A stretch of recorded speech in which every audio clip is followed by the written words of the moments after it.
Hi, I'm Cindy Bruflat with the Lakes Area League of Women Voters. We're doing another session of Snack Size Civics this morning. League of Women Voters has a strong mission to provide education, and that's part of the reason why we're doing this. We are a nonpartisan but policy-driven group. I'm with Rob Ullyott here this morning to visit a little bit about the amendments to the Constitution. We're back. We're back, Cindy. Yeah. What do we start every session with? You started with a joke. Quick question for you. What's that? Where was the Declaration of Independence signed? Oh my. I want to say Philadelphia. You are so close, but it was actually at the bottom of the document. Oh, shoot. Just so you know. Just so you know. Got me good. Thanks, Rob. All right, are you ready to learn? I am. All right, let's roll then. So we talked about the Bill of Rights, the first 10 amendments to the Constitution. Isn't it incredible just how far-sighted our founding fathers were that wrote the Constitution, that knew that they didn't know everything, and in a republic driven by a democracy that there may be changes that need to be made in the future. Sure. So they developed a process on how to amend the Constitution, and which means to change the Constitution. Sure. And so after the Bill of Rights, those first 10 changes were put in place. We then have another 17 more. There are 27 amendments to the Constitution over the course of the next 250 or so years are going to take place. And I always think of the Constitution and these amendments that go with it. Think of a toddler learning how to ride a bicycle. And they're on this bicycle and they have these training wheels and they're kind of pedaling down the road and they're tipping over and it's weaving back and forth. And I kind of consider our democracy in the country the process of learning how to have a democracy, just like learning how to ride a bike, over the course of 250 years. And there has to be changes and adaptions and things made as society changes and as we learn what are rights and things, you know.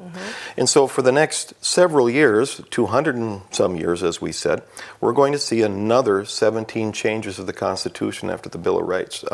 Things like the 13th, 14th, and 15th Amendments, which I call the Civil War Amendments, are just terribly important. The 13th ends slavery in the country. Now, think about a time in a democratic nation where slavery was legal. Yeah. I mean, there's the evolutionary process of democracy that I'm talking about. We got to a point in history where we decided, wait a minute, I don't think this is right. And we have to make it a legal entity. So they changed the Constitution. And why did they have to change the Constitution for that? Because of the 10th Amendment. Remember back there to the 10th Amendment where the states have rights? Correct. Well, there was nothing in the Constitution regarding slavery up to this point in time. So because of that, test question, Cindy, because of that, whose right was it to pass their own laws regarding slavery? At that time, it was up to the states. It was, absolutely. Well, the federal government said, no, we're taking over. So they're going to have to fight a war to decide who's going to have more power, the federal government or the states, called the Civil War, of course. Unfortunately, a lot of lives are going to be lost. But an outcome of that Civil War is the 13th, 14th, and 15th Amendment. 13th, ending slavery. The 14th, giving citizenship to African Americans so that the rights and powers of the Constitution can protect them in their futures. It's funny that 14th Amendment, we talk about relevance today. One of the clauses in the 14th Amendment is this thing called equal protection under the law. And we hear that even today a lot when it comes to the rights of people in the various states regarding marriage and living conditions and things of that nature. It goes all the way back to that 14th Amendment a lot of times and such.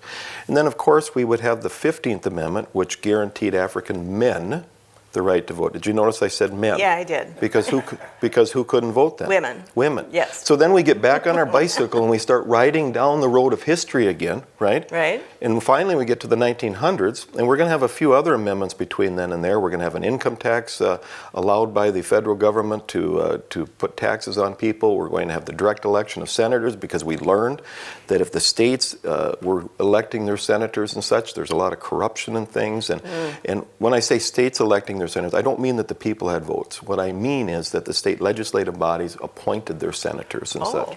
So in a time period where wealthy people could buy their way into office, the people were concerned about the corruption of government. So what did we learn about democracy? We have to put the power into the people's hands. So we make changes like that. But then finally we get to the 19th Amendment.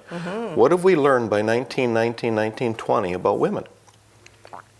That they don't get the right to vote, they don't have a voice. But should they have a voice? Well, yeah. We've learned by that time that women should be treated equally to men in many of these arenas, so to speak, one of them being in choosing our leaders in our government. So we passed that 19th Amendment giving women the right to vote and such way back at that time, right? And there are many other amendments coming into play, limiting the presidential terms to 2 terms. Franklin Delano Roosevelt, the 4-term president and such, kind of put that into perspective that we needed to have that. And don't forget the Vietnam War Amendment that guarantees the right to vote for citizens of the United States could not be over the age of 18. You couldn't pass laws in your state because of that 10th Amendment. Right? They took the power of that in the states and said, no, that if you're 18 and you can go overseas, you can imagine why we call it the Vietnam War Amendment, and you can give your life for your country, you should also have a say in who sends you there. So it's interesting as you look at all of these things, these amendments to the Constitution and changes to our country, really, it's simply the evolution of democracy. We put together a system where we could make changes on how we were governed and the rights of people over time because we learned in a democratic society that that was important. And that is what the amendments do for us. They change democracy over time. Thankfully, our forefathers had that wisdom to think ahead, to open that opportunity for time to move forward and for us to make better decisions. And we continue. We'll see. We've had, there are 27 amendments. There were 33 actually proposed, over time. There are 5 that never made the cut. They were not voted in. It's hard to pass an amendment. It is a 2/3 majority vote of Congress and a 2/3 vote of the people. And then after that, it has to be ratified by 3/4 of the states. So it's not easy. So there have been some that just haven't quite made it. It'll be interesting to see what changes we make in the future. I agree. Again, thank you so much for being here and giving us some more wonderful information about how we got from there to here. Thanks for having me. Appreciate that. I just want to thank you, Rob, for being here, but also thank you to West Central Initiative for sponsoring this group of Snack Size Civics.